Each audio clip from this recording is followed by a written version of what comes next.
T-Racers Turbo Tuning Teams. Kroko Driver 71. Woohoo! Kroko Driver je kralj surfanja. Ovo je teško za Speed Kinga, a? Potrebno ti je samo malo vježbe. Speed King, nakon surfanja po ovim opasnim valovima zaslužuješ dobar odmor. Opasnim valovima? Kroko Driver, što ako uz pomoć opasnog vala možemo biti najbrži vozači Turbo Citya?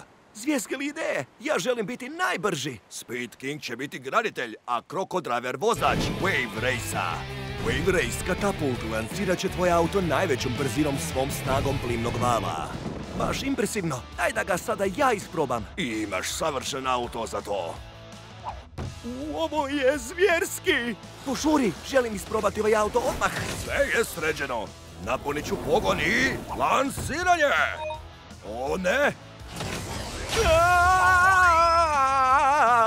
Ups, moram pritisnuti tipku pravi tren. Ako ne, auto će se okrenuti u zraku. Primijetio sam. Ali pokušat ću beskrajno mnogo puta dok ne uspijem. Ti raceri nikada ne odustaju. Hajde, Speed King, požuri se! Moram je pritisnuti kada bude zeleno. Ako ne uspijem, lansiranje neće uspjeti. Odluči se više! Ide prebrzo! O ne! Ovo ne zvuči dobro! Kroko Driver, jesi li dobro? Da, i spreman sam opet pokušati. Hajde, Speed King, ti to možeš! Ovoga puta neću podbaciti. Lansiranje Wave Race-om. Uspjeli smo! Ovaj je pogon zvjerski, a uz Rokto Plus i Sharkbite ići ću još i brže!